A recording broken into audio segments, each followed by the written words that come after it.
Muito boa tarde a todos. Vamos começar aqui mais essa live diária do meu perfil, onde eu já estou anunciando a Academia Areté, ok? Nessa escola nós pretendemos dar diversos cursos. Em breve nós vamos lançar o nosso curso aí de várias áreas, né? Nossos cursos de várias áreas. Vai ter curso da área de língua portuguesa, da área da matemática, da alfabetização, da musicalização, vários cursos aí para vocês. Não percam aí os anúncios aí mais breves aí. O site está sendo feito, já está em estado já praticamente final de organização dele. E o primeiro curso será de debate e oratória. Na verdade é um clube de debate e oratória, onde nós vamos frequentemente trabalhar a arte de bem falar e bem argumentar, ok? Hoje eu vou direto ao assunto aqui, porque eu já peço perdão de antemão, eu comecei um pouco atrasado, o objetivo era começar 3 horas, são 4 horas de terça-feira, mas é que o meu compromisso aqui, que normalmente acaba 3h30, ele acabou se estendendo e acabou de acabar e faltando de eu montar as coisas aqui para começar essa live. Tá bom, pessoal? Então vamos lá. Só lembrando, nós estamos aqui no Instagram, tem lá também a página da Academia Areté no Facebook, no YouTube também, e também tem o perfil da Academia Areté no Instagram, tá bom? Se você puder seguir, acompanha lá, que em breve eu vou começar a alimentar esse perfil da Academia Areté lá no Instagram, tá bom? Então olha só, primeira coisa que eu queria comentar aqui é relacionada ao tema de hoje. Vocês viram aí que eu coloquei nos stories do Instagram, do Facebook, a seguinte chamada: o filho pródigo existiu. O que é isso, para quem não sabe? O filho pródigo é uma passagem da Bíblia de Lucas, capítulo 15, né? Está lá no meio do Evangelho de São Lucas, capítulo 15. Eu vou ler aqui a passagem bíblica da edição da Bíblia da Ave Maria, da Bíblia Ave Maria, né? Vou ler o trecho da Bíblia do Evangelho de São Lucas que fala do filho pródigo, tá bom? E depois eu vou ler o meu texto a respeito dessa questão. Primeiro é só para vocês saberem do que se trata o texto do filho pródigo. Tá assim na Bíblia, olha só. Disse também, isso aqui é Jesus falando. Disse também, aí começa a narrativa do filho pródigo. Ele fala assim: um homem tinha 2 filhos. O mais moço disse a seu pai: meu pai, dá-me a parte da herança que me toca. O pai então repartiu entre eles os haveres. Poucos dias depois, ajuntando tudo que lhe pertencia, partiu o filho mais moço para um país muito distante e lá dissipou a sua fortuna, vivendo dissolutamente. Depois de ter esbanjado tudo, sobreveio àquela região uma grande fome e ele começou a passar penúria. Foi pôr-se a serviço de um dos habitantes daquela região, que o mandou para seus campos guardar os porcos. Desejava ele fartar-se das vagens que os porcos comiam, mas ninguém lhes dava. Entrou então em si e refletiu: quantos empregados há na casa de meu pai, que tem pão em abundância, e eu aqui estou a morrer de fome? Vou me levantar e irei a meu pai, e lhe direi: meu pai, pequei contra o céu e contra ti, já não sou digno de ser chamado teu filho. Trata-me como a um dos teus empregados. Levantou-se, pois, e foi ter com seu pai. Estava ainda longe, quando seu pai o viu, e movido de compaixão, correu-lhe ao encontro, o abraçou e o beijou. O filho lhe disse então: meu pai, pequei contra o céu e contra ti, já não sou digno de ser chamado teu filho.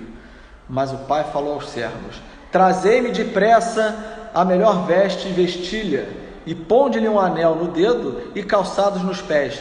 Trazei um novilho gordo e matai-o, comamos e façamos uma festa. Este meu filho estava morto e reviveu, tinha-se perdido e foi achado. E começaram a festa. O filho mais velho estava no campo. Ao voltar e aproximar-se da casa, ouviu a música e as danças. Chamou um servo e perguntou-lhe o que havia, e ele lhe explicou. voltou teu irmão, e teu pai mandou matar um novilho gordo, porque o reencontrou são e salvo. Encolerizou-se ele e não queria entrar, mas seu pai saiu e insistiu com ele. Ele então respondeu ao pai: há tantos anos te sirvo, sem jamais transgredir ordem alguma tua, e nunca me deste um cabrito para festejar com os meus amigos, né? E agora que voltou este teu filho, que gastou os teus bens com as meretrizes, logo lhe mandaste matar um novilho gordo? Explicou-lhe o pai: filho, tu estás sempre comigo, e tudo que é meu é teu. Convinha, porém, fazermos festa, pois este teu irmão estava morto e reviveu, tinha se perdido e foi achado. Então vejam, essa passagem de Lucas 15, que eu estou lendo aqui para vocês, ela me fez pensar numa reflexão de anos atrás, né? Anos atrás, que recentemente eu pensei algo a respeito. E aí eu escrevi algo que está lá no Facebook da Academia Areté, tá? E isso é uma reflexão muito interessante, porque veja, primeiro de tudo, o cristianismo em si mesmo, ele não é uma doutrina. O cristianismo não é uma doutrina. O cristianismo é a confiança numa pessoa, em última instância, no sentido mais elevado do que é o cristianismo, tá? O cristianismo é essa crença nessa pessoa. Claro que mais tarde, essa pessoa que eu estou falando aqui, ela dá a Pedro e a sua igreja o poder, principalmente a Pedro, né, a São Pedro, de organizar toda a estrutura daquilo que viria a ser a doutrina católica, né, propriamente dita. Então vejam, no primeiro momento, o cristianismo não é uma doutrina, ele é a crença numa pessoa, a confiança plena numa pessoa, ok? Então vejam bem, eu escrevi um texto que eu vou ler aqui agora para vocês, tá?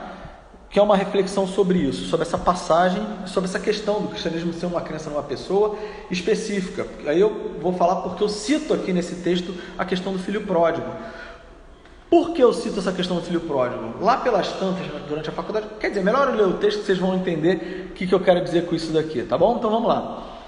O texto diz o seguinte, o texto que eu escrevi lá em novembro do ano passado, assim: o professor Olavo de Carvalho, em recente aula do curso online de filosofia, o famoso COF, reafirmou uma tese antiga e sempre nova para aqueles que sobre ela se debruçam com frequência: a de que o cristianismo não é uma doutrina, mas a real e concreta vivência do Verbo Divino encarnado. Isso é o cristianismo.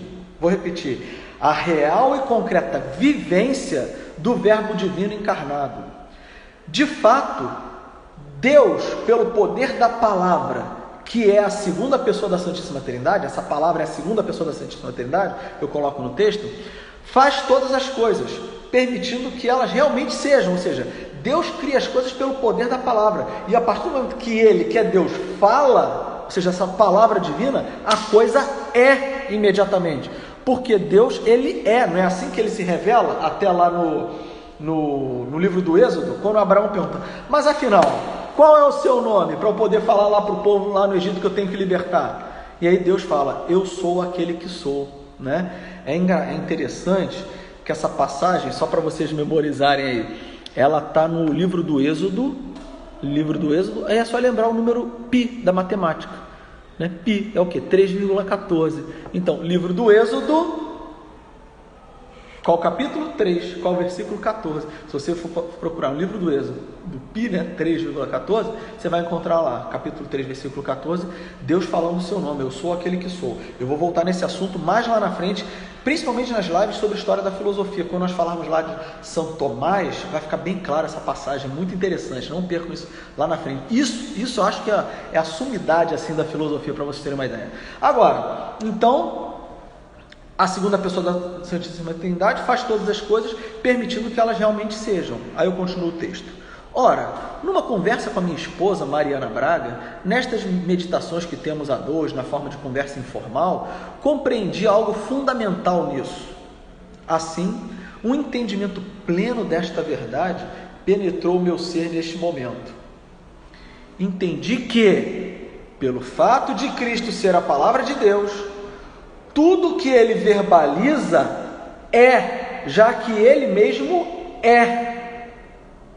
Então, se Deus é a palavra dele, é. Então, quando Cristo, olha só, pelo fato de Cristo ser a palavra de Deus, tudo que ele verbaliza é, já que ele mesmo é, no grau mais absoluto e perfeito. Isto significa, prestem atenção, isto significa que qualquer coisa que Cristo fale, no momento mesmo em que é pronunciado, vem ao ser tanto quanto eu sou aqui neste momento. Na verdade, de modo ainda mais perfeito do que meu ser, cuja participação se dá no ser do Verbo encarnado. Ou seja, ele fala o que as coisas são, né? Cristo fala o que as coisas são. Quando ele fala o que é, isso que ele está falando é mais do que eu aqui nesse momento. Deste modo, compreendi também, presta atenção agora onde entra o Lucas 15, lá o evangelho do filho pródigo, né? Deste modo, compreendi também que numa aula de introdução à teologia, há muitos anos, com um padre, este cometeu um equívoco grande com relação a isso. Eu acho que ele cometeu um equívoco, não de modo consciente, provavelmente, porque ele provavelmente não está olhando sobre esse viés que eu estou apresentando aqui. Mas assim, cometeu um equívoco grande em relação a isso. Ele dizia, por exemplo, que o filho pródigo do Evangelho de São Lucas não existiu e que aquilo seria apenas uma parábola para a compreensão de algumas verdades teológicas. Aí eu escrevo, nada mais falso. Quando a palavra de Deus fala, ela é concretamente. Portanto, o filho pródigo existe tanto quanto eu, pelo simples fato de Cristo ter verbalizado. Esta não é apenas uma história bonitinha para compreendermos uma determinada realidade de modo analógico, ou seja, a parábola do filho pródigo, quando ela é contada, ela não está ali sendo contada simplesmente para, ele contou isso aqui para você simplesmente entender um aspecto do perdão. Sim, é para isso também.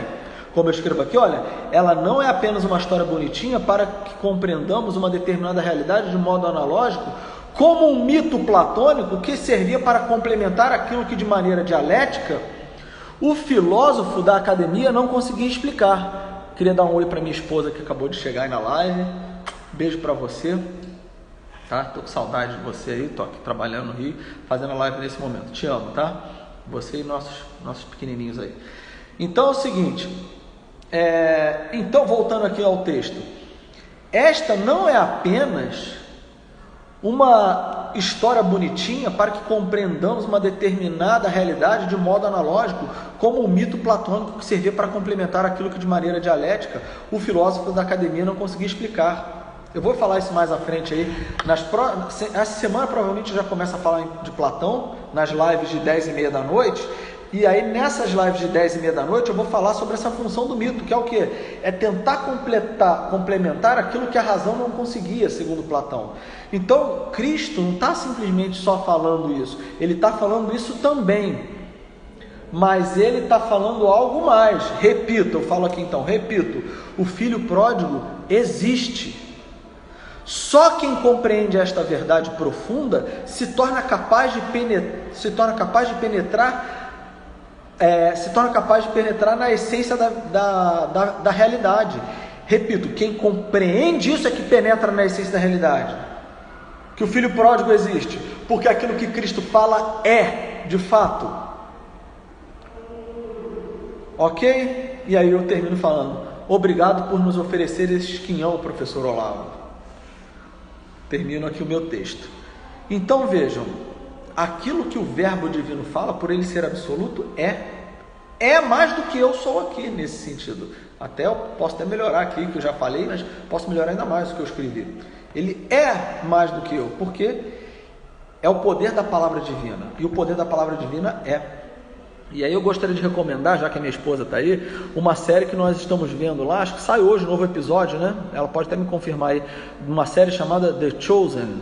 É uma série que fala sobre a vida ali dos escolhidos de Jesus Cristo. Aí aparece Jesus Cristo também olha pessoal, vou falar a verdade, é um Jesus Cristo extremamente cativante, não simplesmente pelos milagres que você vai ver ali, mas por aquilo que Cristo é, plenamente humano. Ele é plenamente humano e é plenamente Deus, obviamente.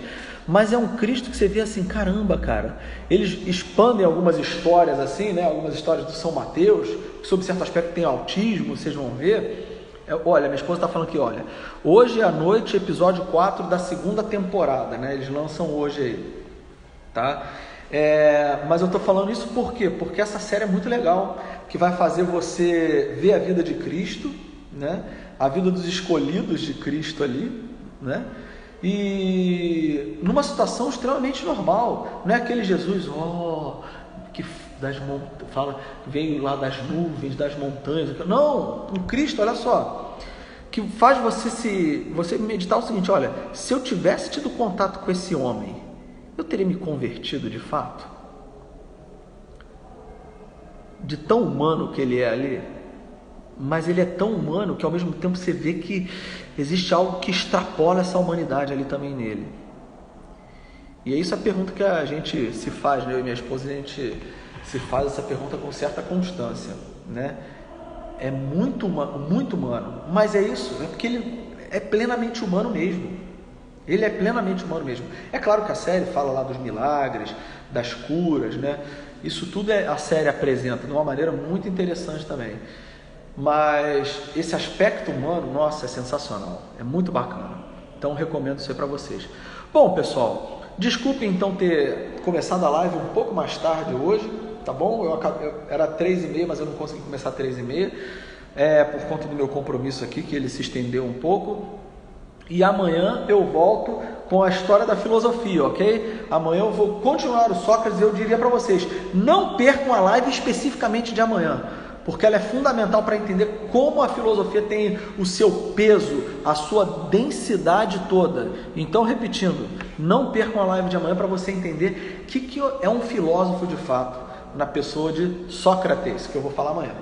Tá bom, pessoal? É isso então. Queria agradecer a todos a presença aí, a todos que estiveram aqui na live, né, aqui nesse momento, e todos que vão ouvir depois. Não esqueçam de curtir a página da Academia Areté no Facebook, tá? Seguir a página da Academia Areté também no Instagram, não tem nada ainda lá, mas eu já vou começar a liberar algumas coisas lá também. E no YouTube, no Facebook, na Academia Areté, correr atrás lá dessa academia aí, dá um cliquezinho lá. E olha só, por favor, divulguem a página da Academia Areté, porque isso pode gerar mais engajamento. Só lembrando, o site do curso, do clube de debate oratória está quase pronto, já está quase pronto o site, já está no estágio final aí, e como já conversei com o pessoal lá que está organizando o site, nós devemos lançar as inscrições para serem encerradas tipo 7 de junho. O negócio assim lançou o site, inscrição feita, curso lançado e curso começado. Então assim, é um negócio extremamente rápido. E se vocês puderem divulgar para os conhecidos de vocês aí, divulgar mesmo. É claro que nós vamos fazer uma divulgação nas redes sociais, naturalmente, mas se vocês puderem divulgar para os conhecidos de vocês, até para angariar presença já de uma vez nos cursos, né, no curso no clube de debate oratória, vai valer muito a pena, tá bom? Pessoal, muito obrigado a todos aí, fiquem com Deus e que tudo seja feito para a maior honra e glória de nosso Senhor Jesus Cristo. Grande abraço, fiquem com Deus, tchau, tchau.